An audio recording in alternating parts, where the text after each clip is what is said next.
जिस तरह से बम फेंके जा रहे हैं, गोले फेंके जा रहे हैं और रिहायशी इलाकों को टारगेट किया जा रहा है, उससे कहीं ना कहीं पाकिस्तानी सेना एक तरीके से भारत के खिलाफ अप्रत्यक्ष तौर पर, अपरोक्ष तौर पर एक युद्ध छेड़ा हुआ है। और ये छोटी मोटी एक जंगी इसे कहा जा सकता है जो कि भारत के खिलाफ छेड़ी हुई है पाकिस्तान में।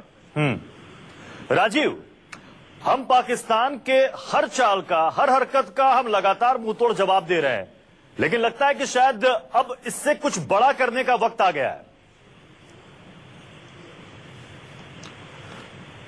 प्रशांत जी, आप चूंकि वहां पर मौजूद हैं, हमारी सेना भी मुंहतोड़ जवाब दे रही है, लेकिन लगता है कि शायद अब कुछ बड़ा करने का वक्त आया है। इतने में पाकिस्तान संभल नहीं रहा है, पाकिस्तान को इससे और करारा जवाब चाहिए। जी बिल्कुल, मैं आज पूरे दिन मिडल सेक्टर के जितने भी पोस्ट हैं उसको पूरा मैंने मौका मुआयना किया, फील्ड में गए और हम एलओसी से महज चंद मीटर की दूरी कहेंगे, हम वहां तक गए थे पूरा। और जिस तरह से नुकसान हुआ है उससे साफ जाहिर हो रहा है कि आर्मी अपनी तरफ से हतोत्साहित है और इसीलिए शायद आज तीनों सेनाध्यक्ष जो है प्रधानमंत्री से मिले, उनको पूरी वास्तविक जानकारी दी है। और सेना का आज मूवमेंट पूरी तौर पे हम देखा जाए तो पूरे मिडल सेक्टर में देखने को मिला था। राजौरी से लेके पुंछ तक में पूरा सेना का मूवमेंट है और पूरी तरह से सेना बॉर्डर्स की तरफ जा रही थी, बड़ी बड़ी गाड़ियां जा रही थी। इससे साफ तौर पर दिख रहा था कि सेना दो हाथ करने के मूड में है और शायद यही होगा कि तीनों सेनाध्यक्षों ने आज अपने प्रधानमंत्री को पूरी ब्रीफिंग दी होगी कि किस तरीके के हालात है एलओसी पर और इंटरनेशनल बॉर्डर दोनों पर। जी बिल्कुल, तो इस वक्त की बड़ी खबर अपने दर्शकों को एक बार फिर से बता दें।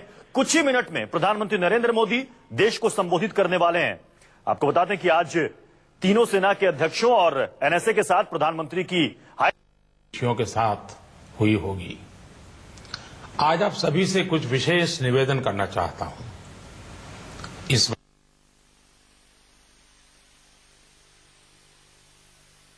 वार्ता में कुछ गंभीर विषय, कुछ महत्वपूर्ण निर्णय आपसे साझा करूंगा। आपको ध्यान होगा कि जब आपने 2014 मई में हमें जिम्मेदारी सौंपी थी, तब विश्व की अर्थव्यवस्था में ब्रिक्स के संबंध में यह आम चर्चा थी कि ब्रिक्स में जो आई अक्षर है, जो कि आई अक्षर इंडिया से जुड़ा हुआ है, लोग कहते थे कि ब्रिक्स में जो आई है वो लुढ़क रहा है।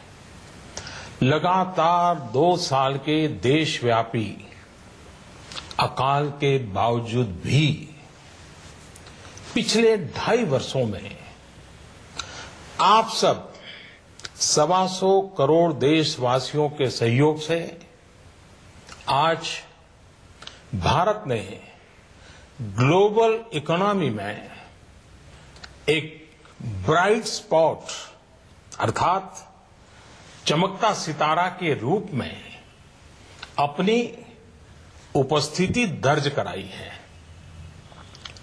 ऐसा नहीं है कि यह दावा हम कर रहे हैं, लेकिन यह आवाज इंटरनेशनल मॉनिटरी फंड आईएमएफ और वर्ल्ड बैंक से गूंज रही है।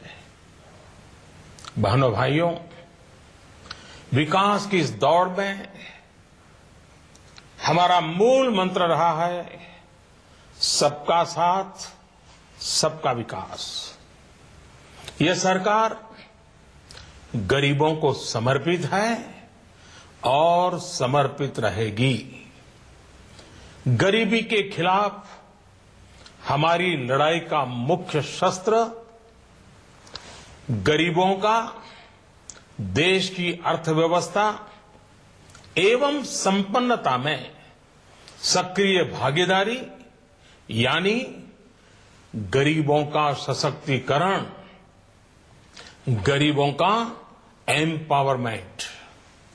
इस प्रयास की झलक आप लोगों को प्रधानमंत्री जनधन योजना, जनधन से जन सुरक्षा योजना, आर्थिक गतिविधियों के लिए प्रधानमंत्री मुद्रा ऋण योजना, दलित, आदिवासी और महिला उद्यमों के लिए स्टैंड अप इंडिया योजना, गरीबों के घर तक गैस का चूल्हा पहुंचाने के लिए प्रधानमंत्री उज्ज्वला योजना, किसानों की आमदनी सुरक्षित करने के लिए प्रधानमंत्री फसल बीमा योजना और प्रधानमंत्री कृषि सिंचाई योजना, उनको अपने खेतों से ही सही उपज पाने के लिए सॉइल हेल्थ कार्ड योजना और सही उपज का सही दाम पाने के लिए ई नाम अर्थात राष्ट्रीय कृषि बाजार योजना, इन सब में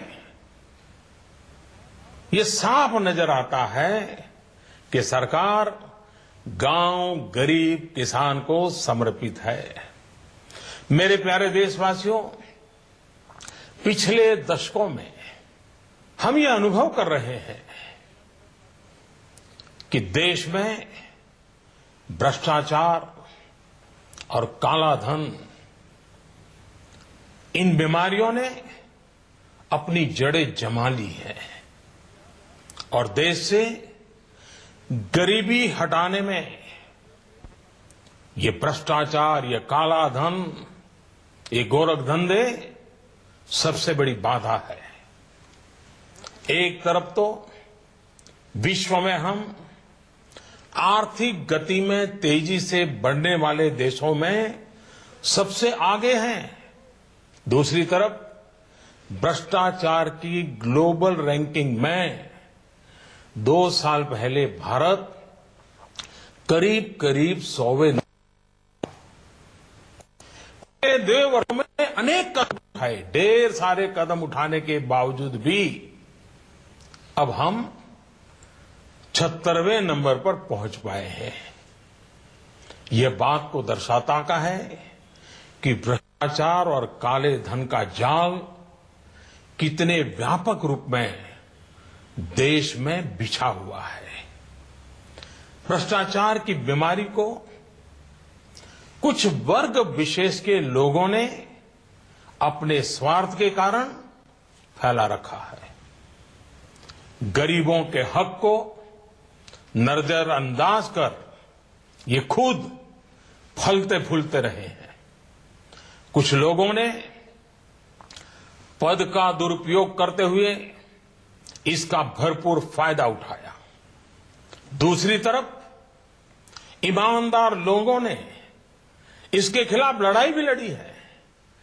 देश के करोड़ों नागरिकों ने ईमानदारी को जी करके दिखाया है।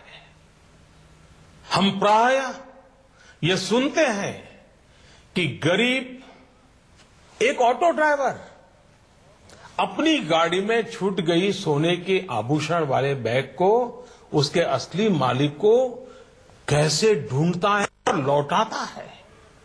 कई बार हम सुनते हैं कि कोई टैक्सी ड्राइवर यात्रियों का कुछ सामान अगर छूट जाता है, मोबाइल फोन रह जाता है, तो अपने खर्चे से उनको ढूंढने जाता है और पहुंचा देता है। अरे सब्जी बेचने वाला भी, सामान्य दुकानदार भी अगर ग्राहक से गलती से ज्यादा पैसे ले लिए तो उसको भी बुला करके लौटा देता है। मेरे प्यारे देशवासियों, इस बात का ये सबूत है कि हिंदुस्तान का सामान्य से सामान्य नागरिक ईमानदार है। लेकिन मेरे प्यारे देशवासियों, हर देश के विकास के इतिहास में ऐसे क्षण आए हैं जब एक शक्तिशाली और निर्णायक कदम की आवश्यकता महसूस की गई। इस देश ने यह वर्षों से महसूस किया है कि भ्रष्टाचार, कालाधन, जाली नोट और आतंकवाद ऐसे नासूर हैं जो देश को विकास की दौड़ में पीछे धकेलती है, देश को, समाज को अंदर ही अंदर खोखला कर देती है। मेरे प्यारे देशवासियों, आतंकवाद की भयानक तो कौन नहीं जानता है। कितने निर्दोष लोगों को मौत के घाट उतार दिया जाता है। लेकिन क्या आपने सोचा है कि इन आतंकियों को पैसा कहां से मुहैया होता है? सीमा पार के हमारे शत्रु जाली नोटों के जरिए, नकली नोटों के जरिए अपना धंधा भारत में चलाते हैं और यह सालों से चल रहा है। अनेक बार 500 और 1000